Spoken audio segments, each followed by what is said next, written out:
Hi, I'm Hayley. Hi, I'm Jemma Moore. Hi, I'm Caroline Ward. Hi, I'm Louise Webb. Hello, I'm Radina Drandova. And we're the cast of hosts. And you're watching Pop Culture with Pat. Happy spooky!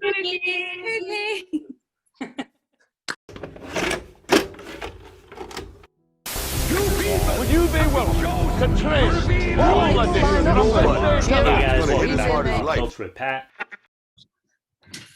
Hey guys, welcome back to Pop Culture with Pat. So today we have several special guests on the show today. We have Hayley. Hello. Jemma. Hey. Radina. Hi. Caroline. And Emma. Hello. Lovely ladies. They are starring in what Rotten Tomatoes is calling the scariest horror movie of 2020, Host. Thank you guys for coming on the show today. Thank you for having us. Yes. I have to tell you guys to start things off too. So if you guys see me, if I get dragged down like the hallway or start like floating on the ceiling or anything, ever since like I've watched the film twice now, and the other night when I saw it for the second time, like right afterwards, a light in this middle room actually blew out. And it was like right after watching the movie, so I was like, that's a little creepy. So if anything happens, we know why. Okay. It's a similar thing when after you see The Ring, if your phone rings after that, you're like, oh God. I'm not answering that. I mean, weird things have been happening to me like since filming stopped, like, and all of us actually. Who is it whose light blew up in the shower the other day? Is that Jed? That's creepy. I think it was Jed, one of the writers, and then Dougie, the producer, also said that something happened in his house, and like it's just been. That's really weird, especially when it's it's like a horror movie too. You just kind of like think about that like afterwards. And to start things off, guys. So correct me if I'm wrong, but this whole idea for this film came about because of the idea where Rob pulled that prank on you guys, right? Yeah. So what was the initial conversation that he had with you? Like, what was his vision for the film when he first, brought this whole idea up? Well, after the prank, we were all pretty like not keen to go on a phone call with them because they were like, guys, come on the Zoom chat, and we were like, no way, mate. Yeah. And then when we came on the chat, he was just like, we have this idea for a seance on Zoom, and we'd love you girls to be involved. And would you like to do a seance this Friday? And we agreed.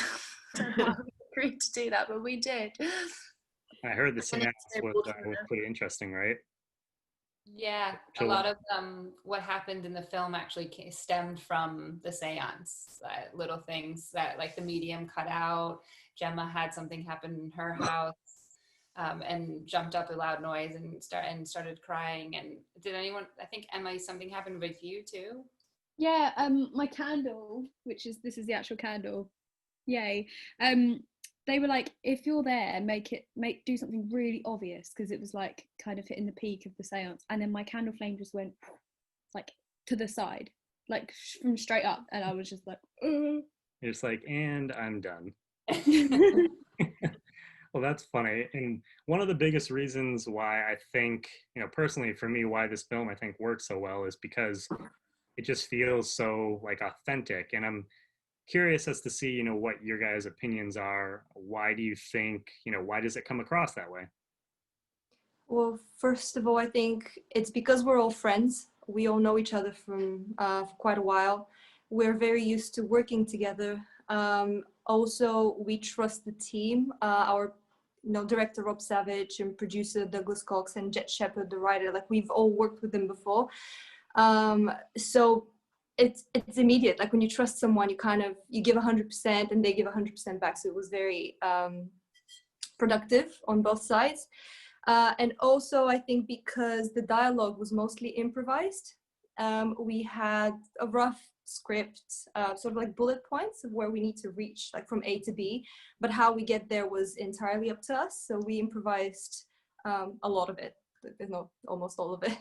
What about you guys, Caroline? Yeah, no, I completely agree. I think sort of the freedom that we had with each other and the safe space that it was as a performer, and also sort of within the environments we were in kind of lent to that as well. So I think that was like just really fun to do. And actually that kind of ties into, you know, the question that I was going to follow up with. Just, you know, many times as an actor, at least from what I know, you usually get some kind of like full, like, you know, like shooting script. So having this where it was just kind of like, I think what I read from like an interview that Rob did, it was like a 10-page like outline or something like that. So what was that experience like of, you know, having that freedom and that flexibility versus where a lot of times you're dealing with like a full script? It was wonderful actually, because a lot of the time as an actor, you get your script and you come in and your creativity is kind of in this little window, and you know that's still fun, but because on this we had all of that freedom and we had the comfortability of being around each other, we literally, it was just so fun. Like you could do and say anything you wanted, and there were no lines to learn, which was great as well. It was just fun. No time to learn any lines. Yeah, no, it was done in 12 weeks. Is that right? Yep. Yeah. It was all Yeah. the pandemic. Which Having no script as well allowed for, what's wonderful when you're an actor is being able to feel where the moment goes. And I feel like sometimes you get this natural lovely rhythm of things, but actually a line can then pull you back to something that might not be fitting in the moment. So being able to sort of improv these lines but know where the beats are, you were in control of something where if there was something really natural and organic happening, you wouldn't put a stop to that because you could just keep running with it. And I think those are the authentic moments, because when we were running with it, those were where all the like juicy and good bits were coming out, and people were surprising each other, and everyone was like, Radina was saying, you know, as when one person comes to here, someone comes to there, and then we keep matching and challenging, and I think that kept it really authentic and grounded. Yeah, and actually no two takes were really the same. That's just something I've just remembered. Like all of the takes, something new happened, like you were saying, and like it was just that. So for some bits I didn't know what was going to be in the edit, so I was watching the film like, what bit are they going to use? I don't know where this conversation is going to go, like, so that was really, really interesting as well. Yeah, The film could have gone so many. Oh, sorry, Hayley. Oh no, go ahead. The film could have gone I was just saying the film could have gone so many ways, like you were saying, Emma. There were so many different takes. Don't you think, Hayley? Yeah, like I say, actually building right off of that, I think we were just as surprised as some of the audience for when we actually got to watch the film back, because, you know, we improv for 4 or 5 days with different scenarios throughout the film, and we didn't know what was going to make the final cut. And so for us, the way our editor Brenna built the scenes together with just snippets of what we had said over the course of filming was really fun to see and be like, oh yay, we're so funny. How'd that happen? It was also really nice. Brenna was saying the other day that she got to pick, so she had all of the different timelines happening through the different takes and through each of our individual cameras, and she got to pick like sort of really nice little moments of each of us and then try and merge them together so that they seemed like they were one fluid line, whereas actually in certain circumstances they're little snippets from here, there and everywhere all merged together to make it kind of have the energy that it has, which is excellent editing on Brenna's part. She's very talented. And so from what it sounds like, what you guys are saying, so I'm really hoping that I'm a big physical media guy. Like I do the streaming and stuff like that, like obviously, but I love having like the physical media. So it sounds like there's a good amount of material that didn't necessarily make it into the final cut. Maybe that was because of like, you know, the different improvisation and stuff like that. It would be cool if a lot of this stuff, like these deleted scenes, like, you know, end up on like a Blu-ray release or something like that. Cause I would love to see some of the extra footage that you guys are, you know, talking about, the different takes and stuff like that. We'll definitely tell Robin. We'll definitely tell the production team that. Yeah, no. It should be a director's cut now. I'm hoping Rob will, you know, do a director's cut maybe. I don't know if that's in the line. How many? You know what, as well, I was trying to like keep some of my takes, which, you know, like, did any of you guys do that? If there was a bit that you thought, oh, I really like that bit, like I tried to save some of them, but my laptop ran out of storage. So. I have all of my footage still because I was so paranoid about losing it all, so I just backed it up on like 3 different hard drives. There you go. So worst case, they could always come to you guys for the extra footage and be like, hey, can you just send that over? That's awesome. So how many takes do you guys think? I mean, obviously it might have been different for like each like scene, but like how many takes do you guys like think you like did for some of these different scenes? Ooh, I feel like I want to say I remember a couple of the scenes, especially some of the more intense technical ones, we would do upwards of 15 to 20. Does that sound right to everyone? Yeah, around, yeah.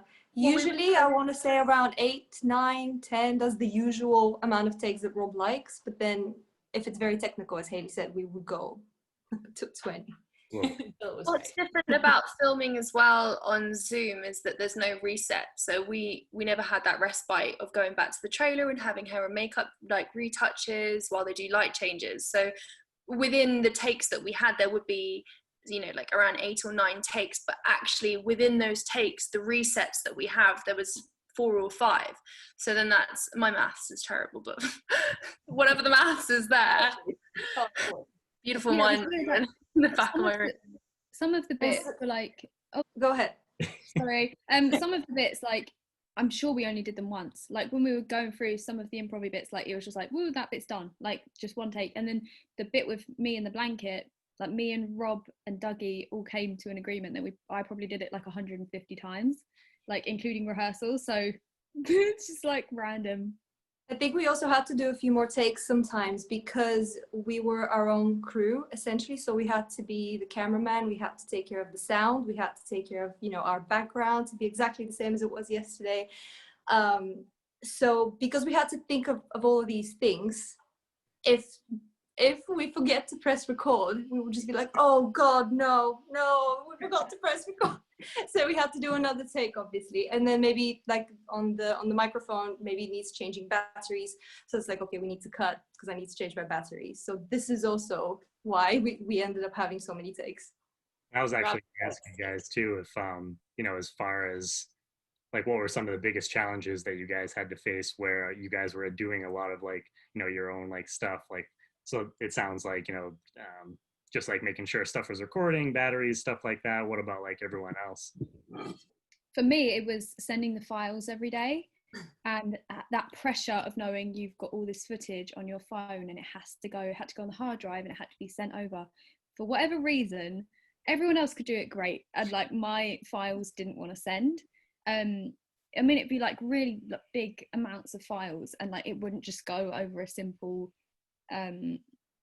I don't know, like WeTransfer. I had to get the proper WeTransfer Pro, and like it was just a headache. There would always be something going on that wouldn't send, or like things would send twice and everything would be labeled wrong. So that was my biggest challenge, doing that. What about everyone else? I'd say mine was probably, I wouldn't say it's my biggest challenge, but I think it was quite a unique challenge, was that my internet, because I kind of live in the middle of nowhere, my internet is really bad. I'm surprised it's not cut out so far, because pretty much every interview or anything we've done, it's cut out at some point. So good luck on this one. But yeah, so my internet on the first day of shooting, because we'd done a few tests and they'd sent me a new router over just before the first day of shooting. And then on literally the first day of shooting, I'd blacked all my windows out with a tinfoil so we could control the lighting. And we think it was the tinfoil that made it worse. Maybe because like it's like blocking the electric signals. I don't know. I'm not very good at science. But so as soon as the tinfoil went up, my internet just totally just went out the window. So our producer then sent over an emergency router that was like an independent thing that had nothing to do with my sort of landline connection or anything, and it worked. So that was good, because I was so worried, because I was like, if my internet doesn't work, I can't be in the film. But Dougie sorted it within like half an hour.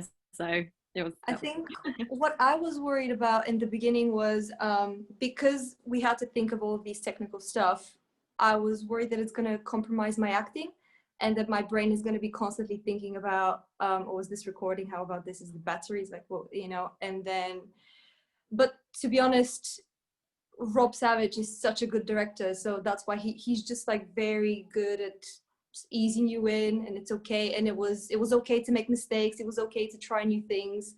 So we got there. Each and every one of us got there in the end and got what, you know, the result that he was looking for. Yeah, like he'd break things down really small, really easy. Like, I think because too, he had so much. anything that would have been a challenge because of the nature of the filming and how close we all are as friends, it was really easy to work through things. So looking back, it doesn't actually feel like there were that many challenges because we would just find solutions to overcome them. You know, we'd be really creative with what we had in our houses, and if things weren't available to us because the shops were closed, or you know, you couldn't get, like, I remember I had Rob and Dougie asked me if I, you know, put blood on my face one day, but they didn't actually send me blood, and they're like, can you just go run to the shop and get some ingredients to make fake blood? And I was just like, yeah, okay, like, we've got a half hour, I'll go. And I picked up all the random things I could find that were red and somehow made it work. So like, while they were, you know, that would normally be challenging, it was an easier fix, I think, than a normal set, because we just kind of treated each other as friends and the whole process as like a solution-based process. We always had like, I mean, Douglas Cox, our producer, was fantastic. Like, he was on everything. And also Charlie Carson, who was working in production as too. She was just like, you know, if we needed bin bags for our windows or anything, she'd be always there on the call. And Douglas did Dougie, whatever we all call him. What he did was, which was amazing, was normally the easiest thing being on a film set is being around people and working with people and having contact with people. I mean, you don't even think twice about it, but this became our biggest obstacle because we couldn't, you know, see new people. And all the scenes where, like, I go into Hayley's, that's all at the end of lockdown. And, you know, we had a paramedic outside. I wasn't even allowed to be anywhere near Hayley. I just had to walk into like an open doored flat and like hope someone didn't think I was robbing it. And then like have, you know, Nathaniel Martin, who was part of Lucky 13 Action, just in the corner in PPE. And the funniest thing is that the moment where all the cupboards come out in Hayley's, when I'm on the floor, Hayley had to like put like fishing wire and basically set up like Fort Knox, like in this room with all these fishing wires, and then stand in a corner like far away from me, like 4 or 5 meters away from me. And then with PPE on, these like gloves, these plastic gloves. And then she had to like pull it all out. And then we could only do about 3 takes of that because she'd have to set it up on her own. And I'd have to stand in the corner and watch and be like, oh, you missed a tea bag. Or like, and just by the end of it, Hayley was like, shut up. And then we sort of got a bit loopy because it got to like 2 a.m. in the morning. And we were like trying to put these tiny little details back, as well as like not tangle like what Hayley had to, and watch Hayley get tangled up in fishing wire for the 1,100th time. That was the hardest thing. Poor Hayley. It was fun though. It was like, I felt like I was in Mission Impossible trying to avoid all the fishing wire. So there you go. It's a very good job. Yeah. I have to ask you guys too. So, you know, where a lot of this, where it was all, you know, filmed during the pandemic and everything, and this was filmed, you know, all at like your houses and stuff. Once everything, and like we kind of touched on it like earlier, but like once, you know, filming wrapped, is it kind of weird to be in your guys' houses now after, you know, shooting all this like kind of spooky stuff? Does anything, I know you guys have mentioned a couple weird things happening, but I was just kind of curious about that. For me, ever since the film came out, I can't sleep in my own bedroom. Like, I have to have the light on, and my bedroom is positioned so that my bed's here, my door's there. And in, spoiler, like, you know, in the film, my doorway is involved. I just can't sleep because my door's there, and I'm like, ugh. I was okay after filming, but since the film's come out. My favourite thing that Emma said was, well, it's actually like our producer Douglas Cox like loves this line. She walks into her room and we've just been like crying, and because Emma had to use onions at one point to make her, like, to help her cry, because these scenes were going on for like, we had long days of crying, and she just walks into her room and goes, my room smells of onions and ghosts. And we were like, what the hell does a ghost smell like? That was the day I burnt my hair as well, because I leant over my my laptop and my candle. You know, like we were winging it completely. Like, we had these boxes, my candle was here, and like I leant over the candle, and my hair just went up. I was like, bah! And yeah, it just smelled like ghosts and onions and hair. Emma, what does a ghost smell like? What does a ghost smell? Come to my room when this is over. Take it. Bottle that scent and sell it, mate. What about the rest of you guys too? For me, I'm fine. Like, I'm good.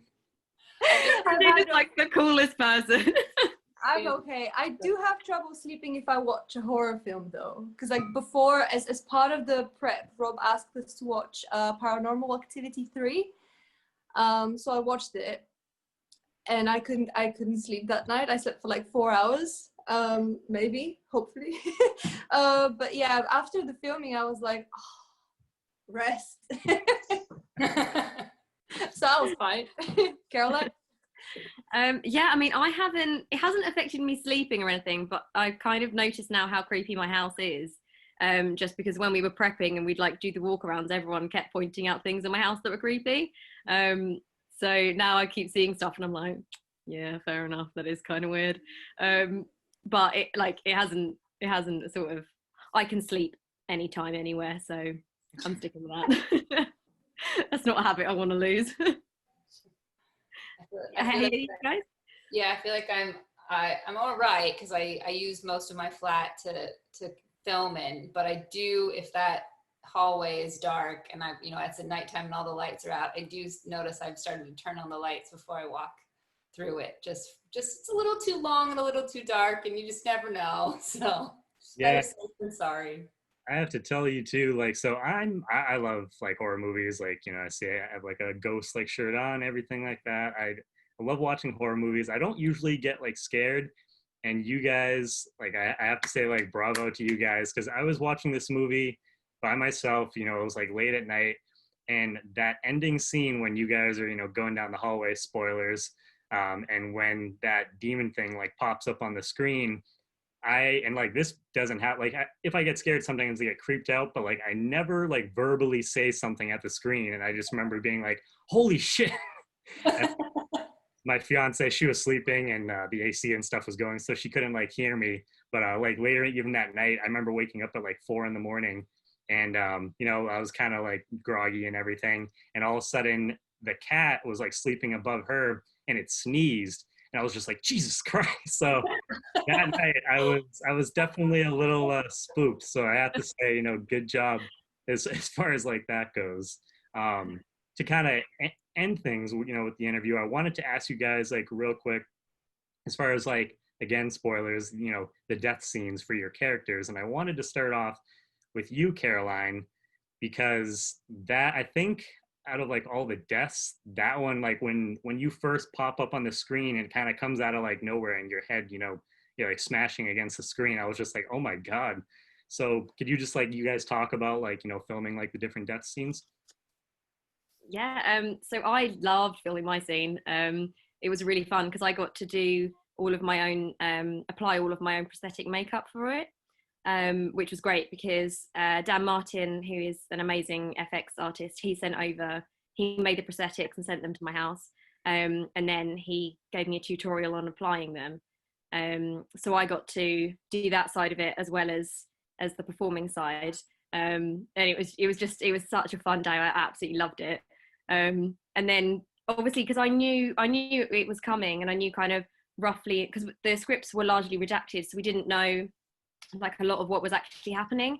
So I didn't know when exactly it was going to come. So when I was watching it, I knew it was in the kind of area, but when that first one happened, it made me jump, despite it being my own face. So I mean, I was like, if it can make me jump, then like, I think it was excellent sort of editing, and the team behind it were just so good. Yeah, and I thought it looked, yeah, it still makes me jump. So, but it was just, yeah, it was such a fun day. I loved it.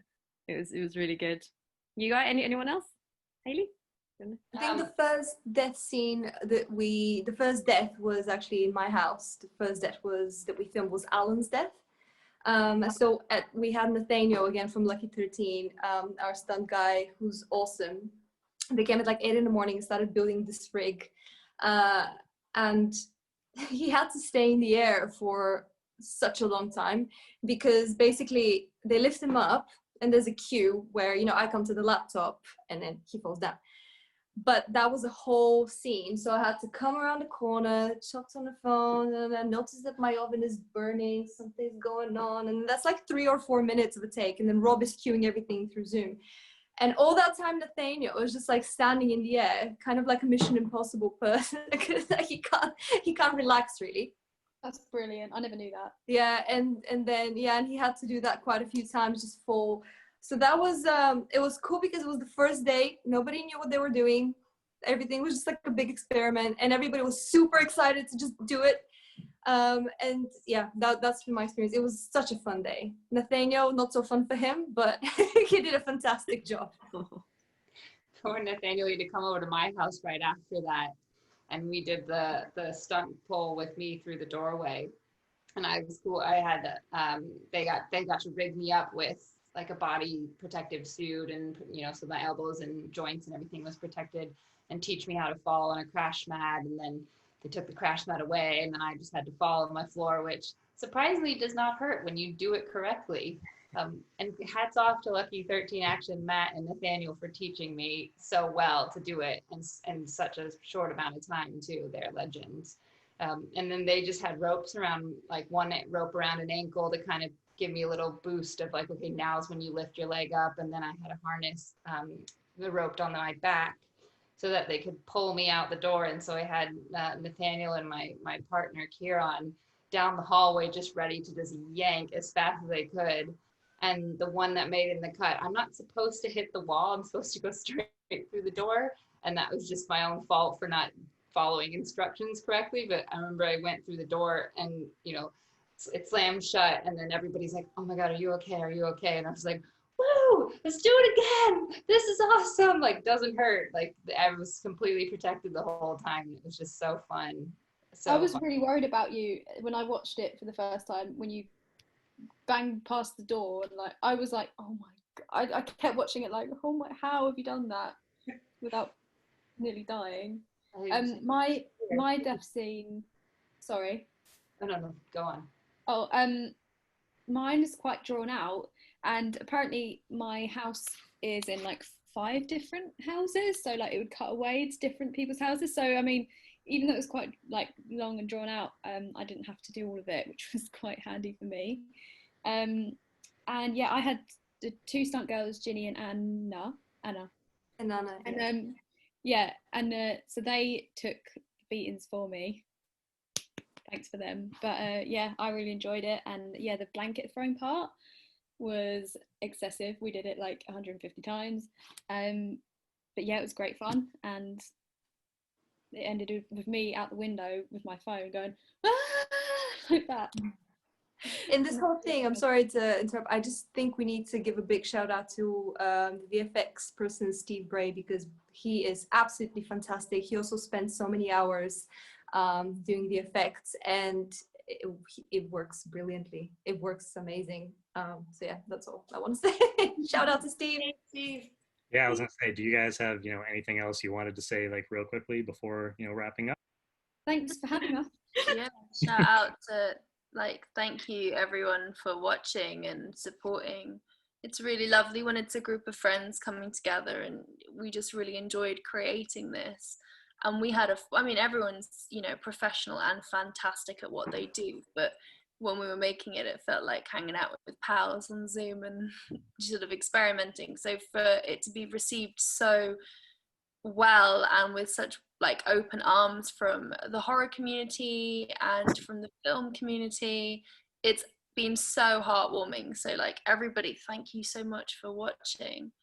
It's just been a fun ride. Everyone's really enjoying it, and also finding all these things out, and it's quite fun to be like, oh yeah, I can see that, or looking at the Easter eggs, and I think that's been really fun. I mean, when we did the live tweet along, having the fans figure out that the Zoom call, they could come on the Zoom call with us. So at the end of the live tweet, we had a few people joining us on a Zoom call, which was really fun and nice. It was like, you cracked the code, guys, welcome. Thank you, Pat. Thank you so much, Pat, and just happy spookies. Yeah. And everyone watching. again, I know you guys have been super busy with, with doing all this, press and stuff for the movie. Congratulations again on the movie, being so successful. And again, just thank you guys for, taking your time out of your days to come on the show. Thanks for having us. Thank you so much for having us. Thank you. Hi, I'm Haley. Hi, I'm Jemma Moore. Hi, I'm Caroline Ward. Hi, I'm Emma Webb. Hello, I'm Radina Drandova. And we're the cast of Host. And you're watching Pop Culture with Pat. Happy Happy spooky! spooky!